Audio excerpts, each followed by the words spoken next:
Good morning বন্ধুরা।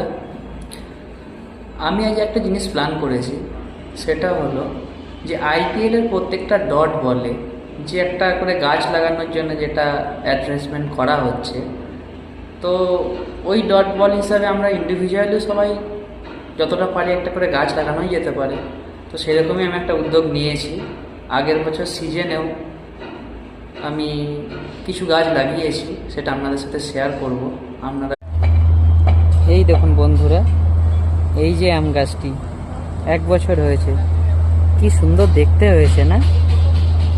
আমার এই ছোট বাচ্চা গাছ দেখতে এত ভালো লাগে। এই দেখুন, এই একটা অশ্বত্থ গাছ লাগিয়েছি। এটা তো ভেবেছিলাম বাঁচবে না, এটাকে অনেক কষ্টে আমি বাঁচিয়েছি।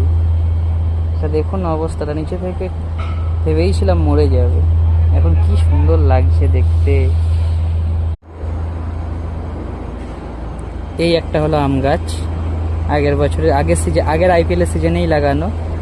দেখুন কত বড় হয়ে গেছে, আর 2 বছর পরে আমাদেরকে এই গরমে ছাওয়া দেবে, নিচে এসে বসে থাকবো আমি। এইটি আর একটি আম গাছ, এই দেখুন, এটা দুটো গাছ একসাথে আছে, ভাই বোনেরা,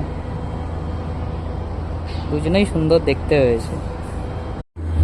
এই দেখুন আর একটা গাছ, এদের পিছনে একটা কাহিনী আছে, এই গাছটা আর এই গাছটা। এখানে দেখতে পাচ্ছেন, এখানে একটা কনস্ট্রাকশনের কাজ হচ্ছিল। তো আমি একটা প্রাইভেট কোম্পানিতে জব করি, তো আমি কোম্পানির ভিতরেই কোয়ার্টারে থাকি।